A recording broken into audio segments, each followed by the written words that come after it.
नमस्कार, मैं हूं सतीश और आप अभी कोसी टुडे देख रहे हैं। आज हमारे साथ सुपौल नगर मुख्य पार्षद राघवेंद्र झा जी हैं।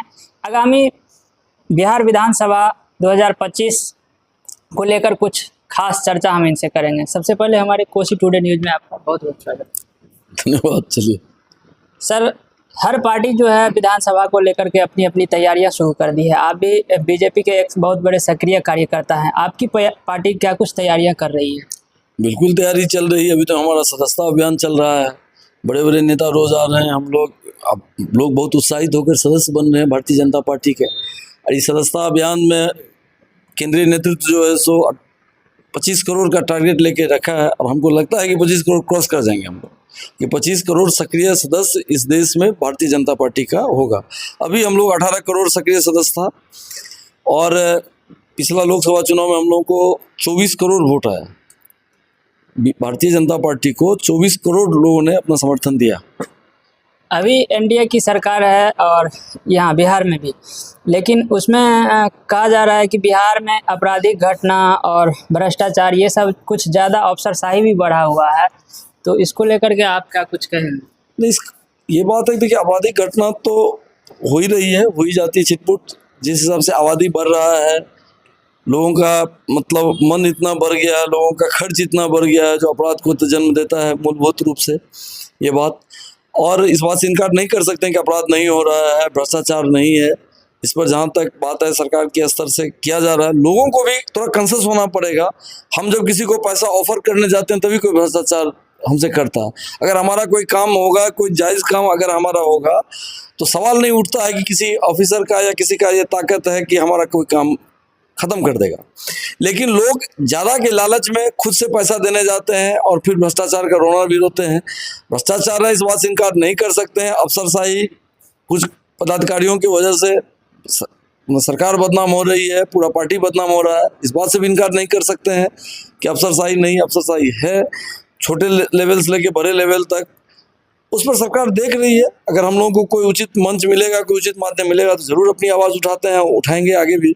जिस तरह से विपक्ष के द्वारा ये भ्रष्टाचार, बेरोजगारी, ये सब को लेकर के लगातार सवाल खड़ा किया जाता है सरकार पे, तो क्या लग रहा है इस स्थिति में आने वाले 2025 में फिर से एनडीए की सरकार बन पाएगी? देखिए, ये आवाज़ जो उठा रहे हैं विपक्ष विरोधी, जो ये बात सब बोल रहा है, वो विरोधी है कौन? विरोधी वो है जो मान लीजिए तेजस्वी यादव जी जन्म लिए तो 5,000 करोड़ उनके अकाउंट में था, सोना का चम्मच मुंह में लेके पैदा लिए हैं। तो ऐसे लोगों के कहने से बहुत फर्क नहीं पड़ेगा। कोई ईमानदार आदमी अगर किसी पर भ्रष्टाचार का चार्ज लगाएगा तो लोग उसको गंभीरता से सुनेगा। और तेजस्वी यादव सरी के लोग अगर कोई बात अगर करते हैं तो हमको नहीं लगता है कि कोई इसको गंभीरता से लेता है। आप ईमानदार की बात कर रहे हैं तो एक नई पार्टी प्रशांत किशोर जी लेके आए हैं, जनसुराज। वो भी कई मंच पे कई बार कहते चूकते नहीं हैं कि आप मोदी जी को वोट दिए तो राम मंदिर बनवा दिया, नीतीश कुमार को वोट दिए तो साइकिल योजना ला दिया, लेकिन इस बार जो है चेंज करिए। और प्रशांत किशोर को इस बार आने से ये एनडीए सरकार को कुछ प्रभाव पड़ने वाला है। सबसे पहले प्रशांत किशोर अगर ऐसा बोले हैं, आप सुने हैं कि मोदी जी के आने से सिर्फ राम मंदिर बन गया, तो हम समझते हैं कि अभी तक जो हम प्रशांत किशोर को समझ रहे थे कि बहुत योग्य आदमी है, बहुत कर्मठ आदमी है, तो अगर सिर्फ इतना उनको उपलब्धि दिखा इस देश में पिछले 12 साल में कि राम मंदिर बना, सिर्फ यही उपलब्धि प्रशांत किशोर को दिखा, तो हम समझते हैं कि जो हम लोग समझ रहे हैं प्रशांत किशोर को वो नहीं है। अगर ये बात सही है तो, अगर ये बात सही नहीं है, आपका सूचना गलत है, तो मैं आपके चैनल के माध्यम से प्रशांत किशोर जी को स्पष्ट संदेश देकर कहना चाहता हूँ कि प्रशांत किशोर जी, देश इस पिछले 10 साल में हर मोर्चे पर बहुत आगे बढ़ा, विश्व शक्ति के रूप में स्थापित हुआ। अगर आपको दिखता है, आप काला चश्मा पहन लीजिए तो आपको सिर्फ यही दिखेगा कि राम मंदिर बना। क्या नहीं हुआ इस देश में? अब आप हवाई जहाज़ बनाते हैं, आप अपना गोला बारूद बनाते हैं, आप स्पेस में चांद पर उतरते हैं, आप कोई दुश्मन आपको आंख नहीं दिखा सकता है। क्या नहीं हुआ इस देश में? कोरोना ऐसे देश में महामारी में जहाँ बड़ा बड़ा देश और यूरोपियन कंट्रीज, जो डेवलप्ड कंट्रीज आप पर डिपेंड करता है, आपसे पैरासीटामोल मांगता है, आपसे दवा मांगता है, आप 140 करोड़ आदमी को 2 डोज 3 डोज में आप दवा दे देते हैं, इंजेक्शन दे देते हैं, टीका दे देते हैं।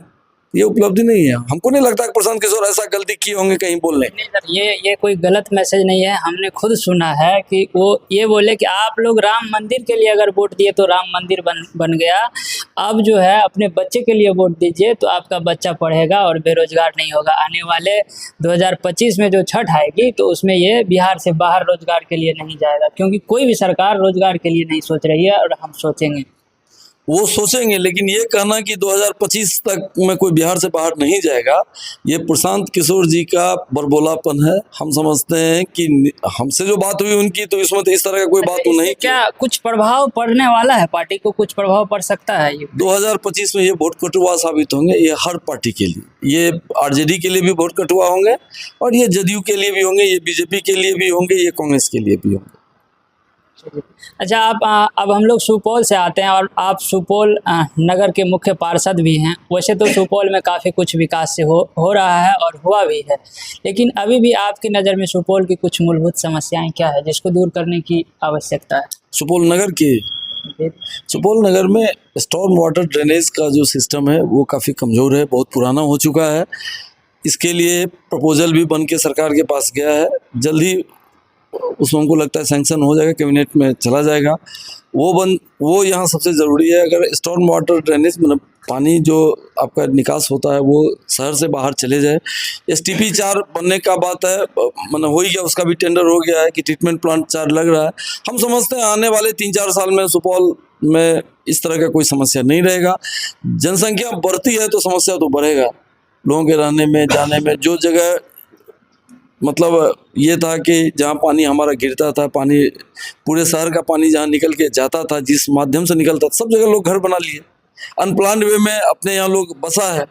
चंडीगढ़ स्टाइल में तो लोग बसा नहीं कि प्लानिंग करके सिटी बसा हुआ है, तो अनप्लान्ड वे में लोग और नियोजित तरीके से बस गए जहाँ तहाँ। इसको लेके थोड़ा बहुत परेशानी है, और कोई बात नहीं। ये कब तक दूर हो सकती है? इस पर क्या कुछ प्रयास कर रहे हैं? नहीं, स्टॉर्म वाटर ड्रेनेज तो हम समझते हैं कि 2025 के लास्ट या 2026 तक पूरे शहर में हो जाएगा।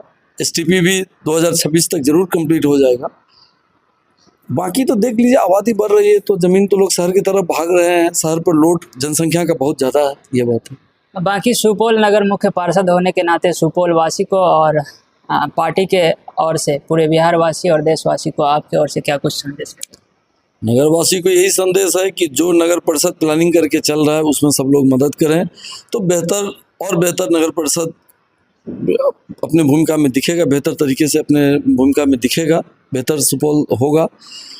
पार्टी के लिए हम लोग, जिस पार्टी के कार्यकर्ता हैं, हम लोग यही कहते हैं कि भारतीय जनता पार्टी के नेतृत्व में देश लगातार आगे बढ़ रहा है।